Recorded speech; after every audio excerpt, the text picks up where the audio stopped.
Hello दोस्तों, गब्राल आप सभी का स्वागत करते हैं हमारी जादुई दुनिया में। आप सभी से अनुरोध है कि वीडियो को लाइक करें या चैनल को सब्सक्राइब करें। हकीम लुकमान, आर्मेनियाई लोक कथा।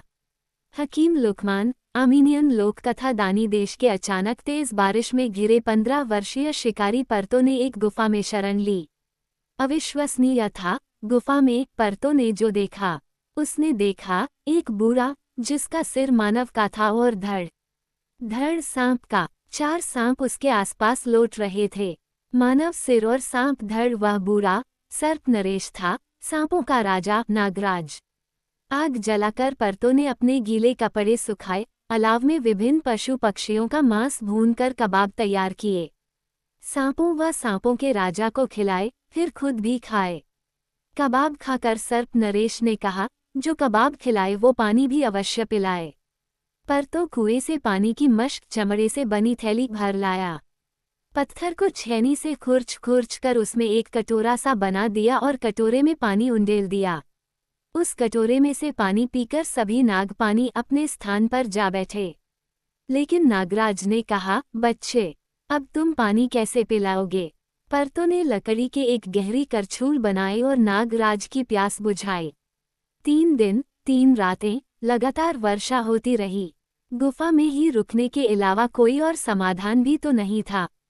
क्या ऐसा नहीं हो सकता कि तुम इस गुफा तक सदा के लिए एक कुलिया पहुंचा दो?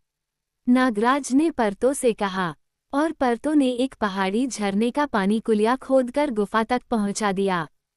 फिर उसने एक बहुत बड़े बारहसिंगे का शिकार किया, उसके मांस के कबाब बनाए। आप ये कबाब खा लेना, मैं चलता हूँ, फिर कभी आपसे जरूर मिलूंगा। पर्तो ने नागराज से कहा। नागराज ने एक नागमणि पर्तो को देते हुए कहा, अंधेरे में आग की तरह चमकने वाली यह नागमणि तुम नीले कपड़े में लिपेटकर अपने पास रखना। तुमने मुझे भोजन और पानी दिया, अब से तुम मेरे बेटे हो। किसी के सामने अपने वस्त्र मत उतारना, तुम्हारी पीठ के इस निशान को कोई देख न पाए। ये कहकर नागराज ने पर्तो की पीठ पर एक चिन्ह बना दिया और पर्तो वहां से चल दिया। फिरंगिस्तान फ्रांस जाकर उसने वह मणि बेच दी। वहां एक घर बनाया, 40 भेड़ें खरीदकर वापस उसी गुफा में आया। भेड़ें काटकर उसने सांपों को खिला दी और एक मेमने के कबाब बनाकर नागराज को खिला दिए। नागराज ने उसे एक और मणि देते हुए कहा, मेरे बारे में किसी को कुछ भी मत बताना, मैं सांपों का राजा शाह मरार हूँ। उद्धरण चिन्ह। अदानी देश का बादशाह एक असाध्य रोग से पीड़ित था। उसके शरीर पर भयानक फोड़े निकल आए थे। फिरंगिस्तानी हकीमों ने उसके फोड़ों पर मुर्गे का खून लगाने की राय दी थी, जिससे राजा की वेदना में कुछ कमी तो आई थी, लेकिन ये कमी क्षणिक थी। उसने बिस्तर पकड़ लिया था। शाही हकीम ने कहा, बादशाह, अगर कोई आदमी सही हकीम को यहाँ ले आए तो मैं आपको एक दिन में ही पैरों पर खड़ा कर दूंगा। शाही हकीम ने अपनी दिव्य दृष्टि से पर्तो की पीठ पर बना शाहमरार का चिन्ह देख लिया था। पर्तो को बुलवाया गया। बादशाह ने उसे शाहमरार को फौरन शाही महल में पेश करने का हुक्म दिया। पर्तो ने ऐसा करने से इनकार किया तो उसे कई प्रकार की यातनाएं दी गईं, और जब यातनाएं असहनीय हो गईं तो पर्तो शाहमरार को शाही महल में लाने को राजी हो गया। 10 बारहसिंगों का शिकार कर पर्तो फिर गुफा में लौट आया। शाहमरार भी अपनी दिव्य दृष्टि से जान चुका था कि पर्तो आने वाला है। वह पर्तो के शरीर पर कोड़ों के जख्मों और उनसे बह रहे खून को देखकर बहुत दुखी हुआ। अगली सुबह वे दोनों चल दिए, पर्तो आगे आगे पीछे पीछे। शाहमरार, तुम्हें इसी गुफा में खाना मिलता रहेगा, तुम यहीं रहो। चलने से पहले शाहमरार ने अपने सांपों से कहा। चलते चलते वे दोनों नवरोज पर्वत पर पहुंचे। नवरोज पर्वत नाना प्रकार के सुगंधित फूलों से महक रहा था। शाहमरार ने एक फूल तोड़कर पर्तो को दिया और कहा, इसे बिना चबाए निगल जाओ। शाहमरार ने 5 सुगंधित फूल और तोड़े, पर्तो को दिए और कहा, इन फूलों को उबालकर 3 खुराकें पी जाओ। उद्धरण चिन्ह। फूलों को उबालकर पी हुई दवा ने उसके सब घावों को भर दिया।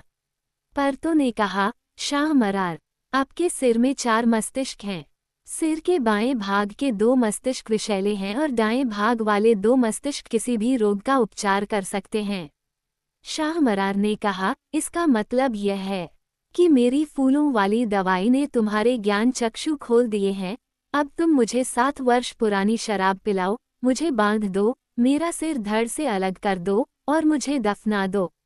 हाँ, उन 4 सांपों को खाना जरूर भेजते रहना, उन्हें मेरी मौत के बारे में मत बताना, नहीं तो वो इस मुल्क को तहस नहस कर देंगे। उद्धरण चिन्ह। शाह मरार के आदेशानुसार काम करते हुए परतों ने उसके सिर से 2 दवाइयां निकाली, एक जहरीली, दूसरी उपचार करने वाली, और दोनों दवाइयां लेकर बादशाह के सामने प्रस्तुत हो गया। बादशाह ने शाही हकीम को दवा चखने के लिए कहा। परतों ने शाही हकीम को चखने के लिए जहरीली दवा दे दी, जिसे चखते ही शाही हकीम के प्राण पखेरु उड़ गए। तो तुम मेरा इलाज करने आए थे? बादशाह चिल्लाया। पर तो शिकारी ने उसी समय उपचार करने वाली अच्छी दवा पहले स्वयं चखी, फिर बादशाह को दी। दवा पीते ही बादशाह रोग मुक्त हो गया। उसके शरीर के सब फोड़े गायब हो चुके थे। अब पर तो शिकारी शाही हकीम बन गया और यही शाही हकीम आगे चलकर लुकमान कहलाया। इसी दौरान एक सांप को शाह मरार की मृत्यु की भनक लग गई और उसने यह बात शाह मरार के 4 सांपों को बताई, जिन्होंने उस देश में विभत्स नरसंहार आरंभ कर दिया। बादशाह ने लुकमान से समस्या का समाधान पूछा तो लुकमान शाह मरार की माला, जिससे वो परमात्मा का नाम जपता था, और जानवरों के कलेजे की 40 गठरियां लेकर सांपों के पास गया, जिन्हें देखते ही वो 4 सांप शांत हो गए। उन्होंने लुकमान को अपना राजा मान लिया। जब तक तुम्हें उपहार मिलते रहेंगे, विश्वस्त रहना कि तुम्हारा राजा जिंदा है। लुकमान ने उनसे कहा। अब लुकमान बहुत प्रसिद्ध हो चुका था। शाहमरार के मस्तिष्क से बनी दवा तो मुर्दों को भी जिला पुनर्जीवित कर देती थी। 7 साल उस देश में किसी की मृत्यु नहीं हुई। एक दिन एक नौकरानी जो रोज लुकमान के घर में झाड़ू पोंछा करने और कपड़े धोने आती थी, एक सुंदर युवक को लेकर आई। उसने लुकमान से कहा कि यह युवक मूक बधिर है, बोल सुन नहीं सकता, और लुकमान से विनती की, इसे अपना शिष्य बना लीजिए। लुकमान मान तो गया, लेकिन 1 महीने बाद उसने नौकरानी से कहा, मुझे ये युवक मूक बधिर नहीं लगता। उद्धरण चिन्ह। लुकमान ने भी अपनी औषधियों के रहस्यों को उस युवक से छिपाने के लिए सब कुछ किया। फिर भी मूक बधिर होने का ढोंग करने वाला ये युवक चोरी छिपे लुकमान के उपचार के सब रहस्यों को सीखता समझता रहा। लुकमान ने उस युवक को बहुत सी यंत्रणाएं दी, उसकी बहुत सी परीक्षाएं ली, परंतु वो युवक एक आदर्श शिष्य की तरह यंत्रणाएं भी सहन करता रहा और अपने गुरु की सब कसौटियों पर खरा भी उतरता रहा। 7 साल वह लुकमान के साथ रहा और 7 साल वह मूक बधिर होने का नाटक करता रहा। एक दिन सुदूर देश का एक अमीर लुकमान के पास अपना उपचार करवाने के लिए आया। वह अजीब से सर दर्द से कई सालों से काफी परेशान था।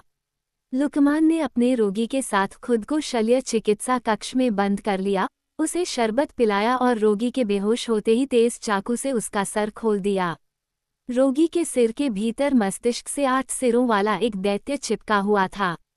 लुकमान ने दैत्य को रोगी के मस्तिष्क से छुड़ाने के लिए सभी संभव यत्न किए, लेकिन सफल नहीं हो पाया। लुकमान थक हार चुका था। उसे लगने लगा कि वो मूर्छित हो जाएगा। तथाकथित मूक बधिर शिष्य ये सब देख रहा था। उससे रहा नहीं गया और वह चिल्ला उठा, उस्ताद साहब, चिमटी आग में लाल गर्म कीजिए, फिर इस दैत्य को खींच लीजिए। इस तरह लुकमान का रोगी तो ठीक हो गया, लेकिन शिष्य भाग गया। शिष्य ने 3 बड़ी डेगचियां ली। उसने पहली डेगची दूध से भर दी, तीसरी शराब से और बीच वाली दूसरी में वह खुद छुप कर बैठ गया। हकीम लुकमान ने अपने शिष्य को बहुत ढूंढा। दिव्य दृष्टि से वह इतना तो जान ही गया था कि उसका शिष्य सफ़ेद और लाल समुद्र के बीच सूखी जमीन पर कहीं है। सभी समुद्रों में, सभी दिशाओं में हकीम लुकमान तैरा, लेकिन शिष्य कहीं नहीं मिला। थक हार कर वह अपने शिष्य की मां के पास आकर गिड़गिड़ाया, मैं 140 वर्ष का हो गया हूँ, मुझे अपने बेटे, मेरे शिष्य से मिलवा दो। मैं दिव्य दृष्टि से देख पा रहा हूँ कि वह सफ़ेद और लाल समुद्र के बीच सूखी जमीन पर कहीं है। मुझे उससे मिलवा दो, मैं उसका कुछ नहीं बिगाड़ूंगा। नौकरानी ने अपने बेटे को डेगची से घसीटकर बाहर निकाला और लुकमान के सामने हाजिर कर दिया। आओ बच्चे, उपचार के और भी सभी रहस्य मुझसे सीख लो। मेरे मरने के बाद लोग मुझे भूल जाएंगे। शागिर्द ने अपने उस्ताद का हाथ चूम लिया। शागिर्द वापस आ गया था। लुकमान ने स्वयं को पुनः युवा बनाने का निर्णय लिया। उसने अपने शिष्य को समझाया, एक बड़ी देगची पानी डालकर आग पर रखकर उबाल लेना। मुझे ये शरबत पिला देना। उबलते हुए पानी में मुझे डालकर देगची का ढक्कन लगा देना।